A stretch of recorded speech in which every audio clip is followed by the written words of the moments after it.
大家好，歡迎收睇《人民往事》。如果我問你，8、90年代香港娛樂圈邊個女星最敢作敢為、最具有傳奇色彩，相信好多人第一時間都會諗起葉玉卿。在那個美女如雲、競爭激烈到近乎殘酷嘅電影黃金時代，葉玉卿走了一條全香港無人敢走，亦無人能複製嘅驚世之路。銀幕上嘅佢，豐滿迷人、風情萬種，是無數男人夢寐以求嘅性感尤物。然而呢位曾經轟動全港嘅頂級艷星，現實中卻擁有整個影壇最驚人嘅膽識同最清醒嘅經商頭腦。佢用自己嘅一生證明，性感可以是一把劃破黑暗嘅利刃，但只有智慧同骨氣，才能讓一個女人真正掌控自己嘅命運。時光倒流回1985年，第一屆亞洲小姐競選，18歲嘅葉玉卿奪得季軍入行。可惜在電視台熬了6年，人工低，發展平平，幾乎快要被時代淹沒。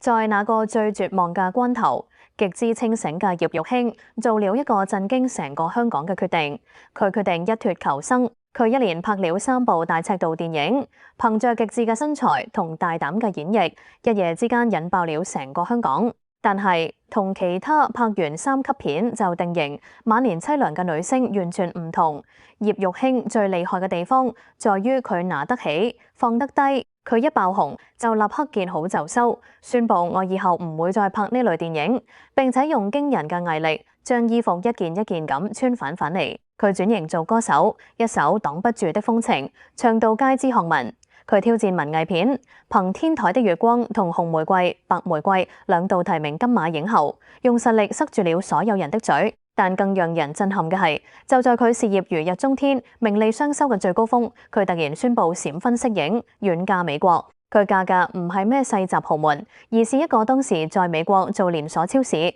白手起家嘅華裔商人胡兆明。當時所有人都以為佢只係想做個安穩嘅少奶奶，但邊個會諗到葉玉卿嫁過去之後，竟然化身成老公生意上最強大嘅智囊同戰友，幫老公將超市由8間開到10幾間，甚至跨足地產、航空，甚至開了紐約第一家華資銀行，身家暴漲超過100億。到底係一種點樣嘅眼界同骨氣，能讓一個背負着無數流言蜚語嘅女子，既能在名利場上全身而退，又能喺商界叱咤風雲，逆襲成100億女王？今日我哋就嚟拆解葉玉卿這段表面驚世駭俗、內裏智慧無雙嘅傳奇逆襲人生。1985年第一屆亞洲小姐競選，18歲嘅葉玉卿憑着精緻嘅五官同雲清嘅身材奪得季軍，順理成章簽約亞洲電視。可惜當時嘅亞視收視遠遠落後給無線。葉玉卿在電視台熬了整整6年，每日拍戲拍到天昏地暗，但人工極低，甚至連買衫扮靚都唔夠。眼見自己快要青春耗盡，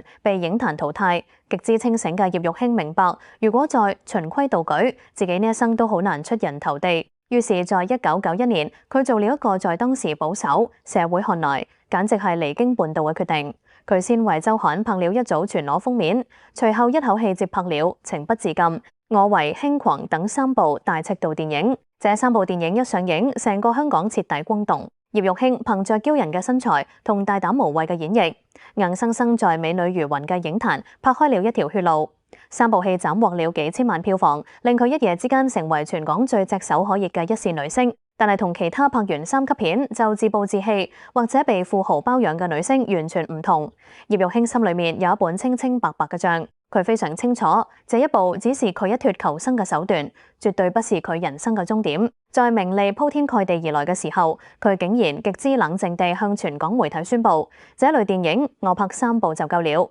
從今天開始我一隻手指頭都不會再露。說到做到。葉玉卿開始了娛樂圈歷史上最驚人，亦是最成功嘅轉型神話。佢簽約唱片公司做歌手，憑着一首柔情萬種、唱腔迷人嘅擋不住的風情，橫掃各大頒獎禮，拿下新人獎金獎。隨後佢更有計劃地接拍正劇，甚至在文藝片《天台的月光》同《紅玫瑰》《白玫瑰》裏面展現出極具層次嘅演技。當佢穿上得體嘅旗袍，同陳沖等實力派同台飆戲，2度提名金馬影后嘅時候，全香港曾經看輕佢、嘲笑佢嘅傳媒同觀眾，全部都被佢嘅骨氣同實力深深震撼。佢用行動證明，我拿得起就放得低，我脫掉嘅衣服自己有本事，一件一件鑄反嚟。將衣服一件件穿反嚟嘅葉玉卿，在1996年迎來了人生另一個重大轉折。當時29歲，喺歌壇同影壇都如日中天嘅佢，在美國登台時結識了做連鎖超市生意嘅華裔商人胡少明。胡少明當時嘅生意雖然做得不錯，但絕對稱不上是頂級富豪，而且在美國生活，身邊好多思想保守嘅親友都反對佢娶一個曾經拍過大尺度電影嘅香港女星。但係胡少明被葉玉卿嘅真誠、聰明同堅韌深深打動，而葉玉卿亦一眼看中呢個男人踏實有膊頭。拍拖短短大半年，葉玉卿就做出啦另一個震驚成個娛樂圈嘅決定，宣布息影閃婚遠嫁美國。當時好多人都以為葉玉卿只係想學其他女星，個鼻風講做少奶奶享受人生。但邊個會諗到葉玉卿去到美國之後，非但沒有過安逸嘅少奶奶生活，反而將自己拍戲存落嚟嘅巨額私房錢全部拿出來，變賣了在香港嘅所有物業，全部注入到老公嘅生意裏面。佢唔單止出錢，仲出力，每天親自到超市幫手，利用自己嘅明星效應幫超市剪彩做宣傳。胡少明在商業上遇到瓶頸，或者做重大決策嘅時候，葉玉卿總能憑着佢過人嘅直覺同冷靜，給予老公最關鍵嘅建議。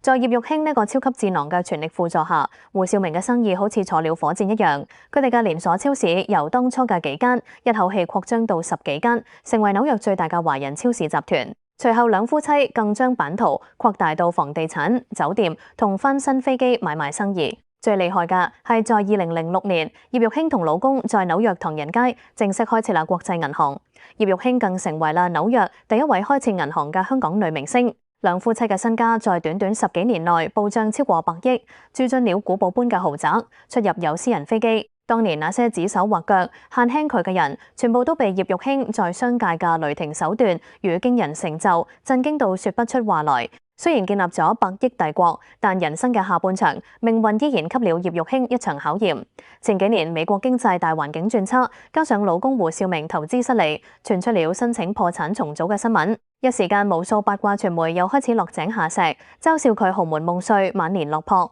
但係經歷過大風大浪嘅葉玉卿表現得無比淡定與體面。佢大方行出來召開記者會，坦然承認公司遇到財務危機，但佢非常堅定地講，申請破產重組只是法律上保護資產嘅手段。只要我們一家人平安健康，天就塌不下來。以前我哋白手起家，今天最壞嘅打算，大不了就是從頭再嚟。呢份不離不棄、榮辱與共嘅大將之風，再次贏得了全港市民嘅尊重。如今危機已經過去，葉玉卿同老公相遇已沒30年，生下嘅3個仔女亦全部長大成人，而且個個都係名牌大學畢業嘅超級學霸。大女胡智欣更完美遺傳了媽媽嘅好身材同高顏值。如今將近60歲嘅葉玉卿，雖然眼角有了歲月嘅痕跡，但每次喺社交媒體露面，佢都笑得無比從容與自信。由當初亞視牛6年嘅無名小卒，到轟動全港嘅性感女神，再到叱咤商界嘅100億闊太，葉玉卿將一手爛牌硬生生打成了王炸。佢用一生嘅傳奇告訴所有人，